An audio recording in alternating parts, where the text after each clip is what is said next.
Hello and welcome to another episode of the Eukanuba puppy training series. Today we're talking about sporting dogs and all of the admirable qualities you'll want to look for when hunting for the right companion. Now, I've got to be honest with you, my knowledge on this subject is a little off target, as you might say. But don't worry, I've invited world-renowned sporting dog expert Martin Deely to join us today. Hi Martin. Hello Jim, good to be with you again. Now, you are quite the sports dog trainer, is that right? It's a passion, and I think it has to be a passion. It's something that you really love. I've been doing it for 35 years. Wow. In fact, there's a number of different types of sporting dog. I see you've got a little golden retriever. What's her name? This is Honey. Isn't she gorgeous? She's absolutely darling, and very much the working golden retriever too. Yeah, she's a great girl. But what I want to talk about when talking about hunting dogs, or gun dogs I often term them, is probably four main breeds: pointers and setters. Especially for me, retrievers and spaniels, and little golden retrievers like this are just gorgeous. Now, if our viewers were looking for a good hunting dog, all they need to do is to get one of the breeds you mentioned, is that it? Well, yes and no. It's a Labrador isn't a Labrador isn't a Labrador. You can get certain Labradors which are bred more for conformation, some more companion dogs, and then some very much for the working line. So you're always looking for a dog that's got the right genetics. If the parents are from working, or are working, and so it's working lines, then you're more likely to get a good working gun dog from those kind of parentage. And of course, if you think about it, when you've worked with them a few months, you know whether that dog is going to be good or not. And you've got to go to the ones that have actually proven themselves. The best comes from the best. Right. Now, how's that exactly?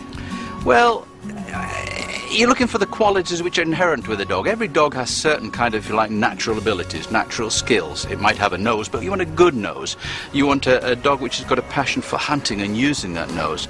And for me, an important thing, that dog's going to be my partner.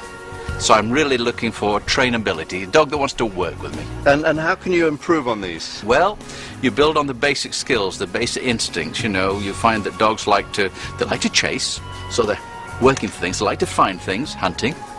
They like to actually push it out, perhaps, and then catch it.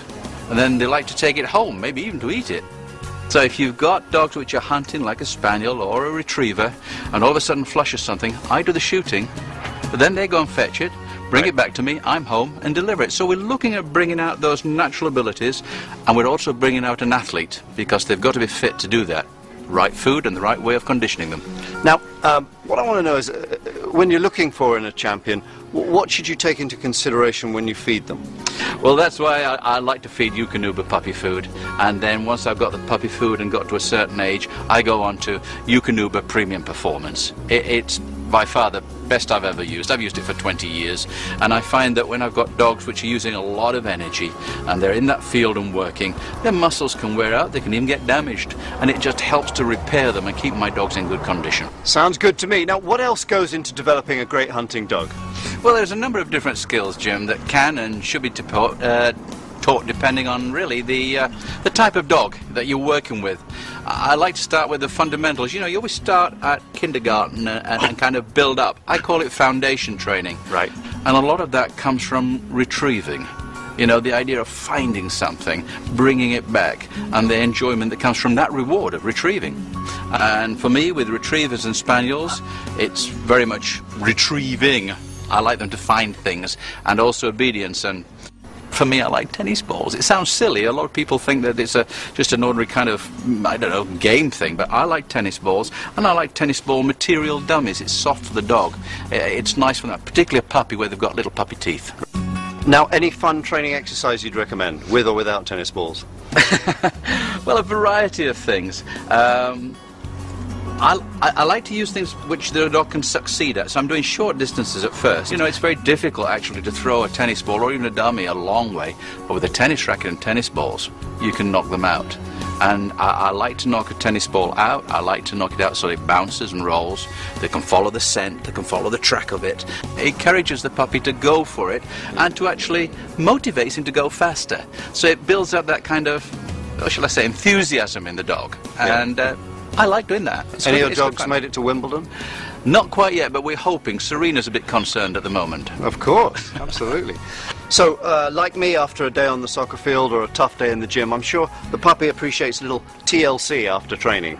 You know, Jim, they certainly do, and one of the things I like to recommend, and certainly I like to do, is I like to give them a little bit of massage. I'd like to loosen their muscles up a little bit to prevent any injury, and, you know, putting your hands over them and just touching them makes them feel they've done a good job. I'll tell you a little secret, though, that I do as well afterwards. Please. I think I want to hear this. Oh, yeah, it's nice, it's nice. Eukanuba. They have a very nice cookie shaped like a bone, and get a good dollop of honey, put it on there, and let the dog have it at the very end. Excellent. That little bit of sugar just lifts that energy up again. Doggy dessert.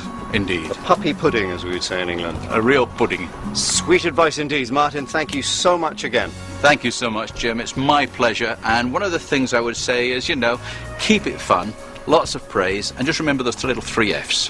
Firm, fair, and always fun. Great. Enjoy it. I love those 3 Fs. Go and have a good massage. You've earned it. Thank you. Okay, here are the Eukanuba 5 stars for training a great hunting dog. Number 1. When it comes to selecting a great sporting dog, 4 different types are truly a breed apart. That's retrievers, pointers, setters, and spaniels. 2.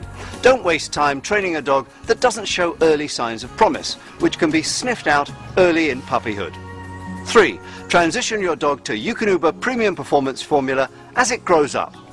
4. Condition your puppy with structured exercise. A champion hunting dog needs to be in the absolute best physical condition.